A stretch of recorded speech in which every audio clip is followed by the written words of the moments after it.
Alo, Trà Vinh xin chào các bạn. Hôm nay thì mình sẽ làm cái món bánh khoai mì nướng nè, làm bằng chảo. Và với một cái cách nữa mình không có cần lò nướng luôn, bánh vẫn ngon, thơm phức nè ha.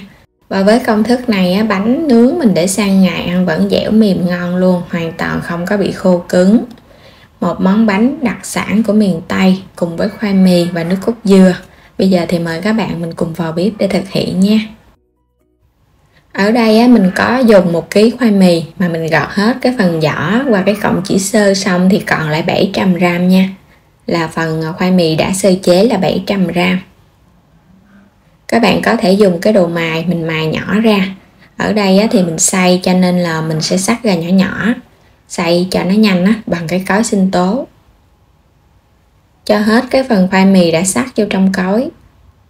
Các bạn thêm nước cho dễ xay. Mình xay chút xíu là khoai nó mịn nè. Phần khoai mình đã xay xong thì mình vắt ra, mình lấy cái nước này nè, mình để yên nửa tiếng để lắng tinh bột. Còn đây là cái phần khoai mì nè, vắt cho nó khô một chút nha. Rồi bây giờ mình để qua bên đi, chuẩn bị đến phần bột, cho khoai mì nó lắng bột. Đây là mình dùng đậu xanh nè. Đậu xanh này thì các bạn ngâm nước cho nở là 100g đậu xanh. Nấu hoặc là hấp cũng được nha. Và đây là mình có 3 muỗng canh sữa đặc. Đây mình dùng cái hiệu này, các bạn dùng loại nào cũng được hết trơn. Bên đây thì mình có 50g bột mì đa dụng, 300ml nước cốt dừa, đường thì mình dùng 200g, thêm chút muối vani. Rồi bây giờ trước tiên các bạn sẽ cho hết phần đậu xanh vô trong cối mình xay. Có cái cối nhỏ thì xay cho nó nhanh, còn không có thì các bạn xay trong cái cối sinh tố cũng được nha. Mình cho hết toàn bộ vô. Nước cốt dừa thì mình cho vô một ít thôi cho nó dễ xay. Các bạn sẽ xay cho nó mịn ra. Phần đậu xanh đã xay xong rồi nè. Bây giờ mình cho hết vô trong cái thau nha. Xay nó mịn vậy thì chút nữa vô trong cái bánh, cái phần bánh nó mịn ngon. Cho cái phần bột mì vô luôn. Mình dùng bột mì đa dụng giúp cho cái bột nó dẻo mềm.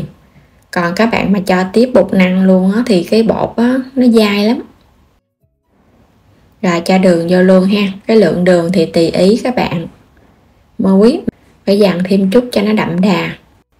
Vani nữa. Sữa đặc tạo thêm cái độ béo và ngon cho món bánh này, chính là sữa đặc á. Cho hết toàn bộ vô đây. Rồi bây giờ mình sẽ trộn lên nha.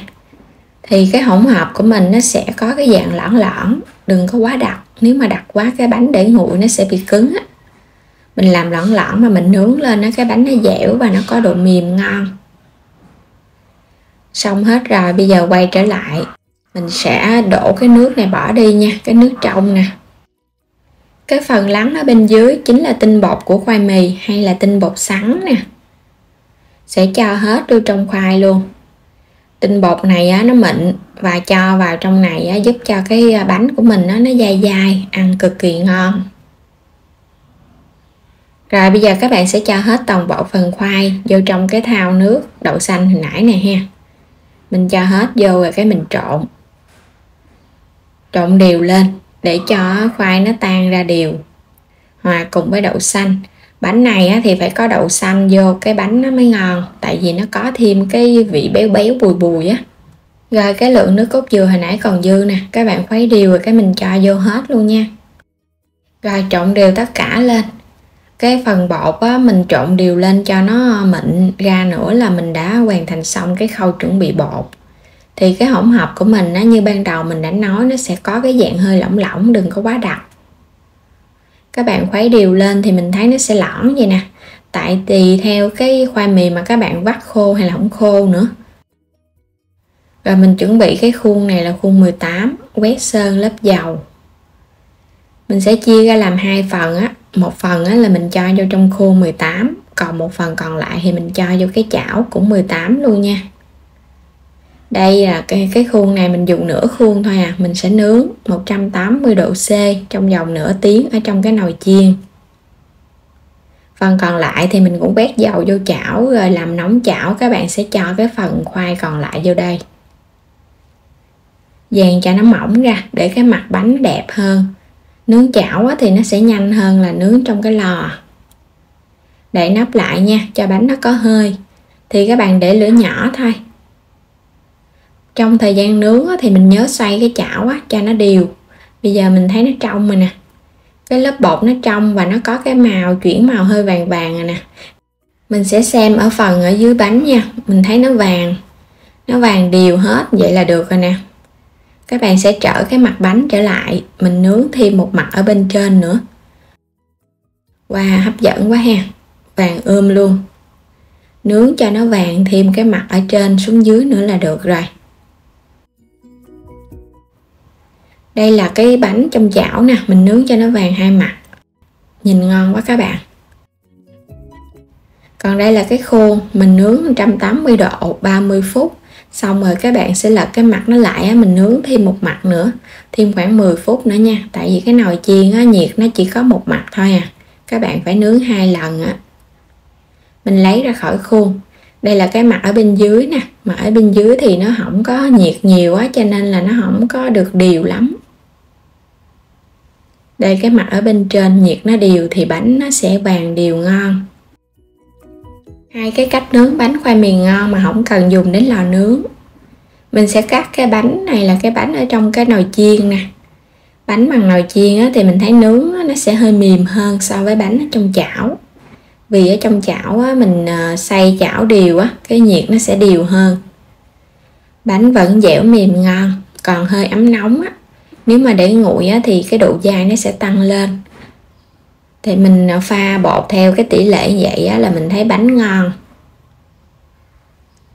Cắt ra những cái miếng nhỏ nhỏ vừa ăn. Hấp dẫn quá ha. Bên trong phần bột láng mịn nè, hai mặt bánh thì nó vàng đều ngon. Có độ dẻo, độ mềm. Thì mình cho thêm nước cốt dừa béo béo bánh ăn nó sẽ hấp dẫn hơn nha. Còn nếu mà các bạn dùng nước cốt dừa mà không được béo, bánh nó không ngon đâu. Ngon lắm. Mình cho đường cũng đậm đà đó, cho nên là cái vị ngọt nó cũng vừa. Béo ngon, thơm nè ha. Cộng thêm cái đậu xanh nữa, ăn vào nó bùi bùi béo béo nè, thơm ngon, dẻo dẻo từ khoai mì. Mình dùng bột mì đa dụng thì cái bánh của mình nó sẽ hấp dẫn hơn so với các bạn cho thêm bột năng ha. Thêm nước cốt dừa nữa, ngon quá chừng luôn Đây là cái bánh mà mình nướng chảo nè. Nướng bằng chảo thì mình thấy nó có cái độ giòn giòn ngon hơn. Còn mà các bạn nướng bằng cái nồi chiên thì nó hơi mềm dẻo một chút.